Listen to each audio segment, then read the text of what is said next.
HIV నుంచి రక్షణ కోసం ఏటా ఇచ్చే ఒక ఇంజెక్షన్ క్లినికల్ ప్రయోగాల్లో ఆశాజనక ఫలితాలనైతే ఇచ్చినట్లు ప్రముఖ వైద్య పత్రిక లాన్సెట్ పేర్కొంది. ఈ వ్యాధి నివారణకు ఇది అద్భుత సాధనంగా పనికొచ్చే వీలుందని, దీర్ఘకాల ప్రభావాన్ని చూపుతున్నట్లు తెలిపింది.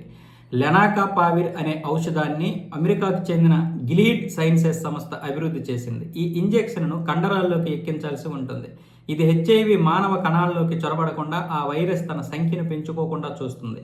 ఈ ఔషధం కనీసం 56 వారాల పాటు మానవ శరీరంలోనే ఉన్నట్లు మొదటి దశ క్లినికల్ ప్రయోగాల్లో వెల్లడైంది. హెచ్ఐవి మానవ రోగ నిరోధక వ్యవస్థపై దాడి చేసి దాన్ని బలహీనపరుస్తుంది. ఈ క్రమంలో తెల్ల రక్త కణాలను లక్ష్యంగా చేసుకుంటుంది. ఈ రుగ్మత కనుక ముదిరితే ఎయిడ్స్గా మారుతుంది. ప్రపంచంలోని అతి భయంకరమైనటువంటి మరణాల్లో ఎయిడ్స్ మరణం ఒకటి. అంటే గౌరవప్రదమైనటువంటి మరణం కూడా కాదు. ఒక క్యాన్సర్తో చనిపోతేనో లేకపోతే ఇంకొక దానితో చనిపోతేనే గౌరవప్రదంగా ఉంటుంది ఆ మరణం. కానీ ఎయిడ్స్తో చనిపోవడం వల్ల గౌరవప్రదమైనటువంటి మరణం కాకపోగా కుటుంబ సభ్యులు అసహించుకునేటటువంటి పరిస్థితి, అతనికి ఎటువంటి సహాయం చేయడానికి కూడా ఇష్టపడినటువంటి పరిస్థితులు వస్తాయి.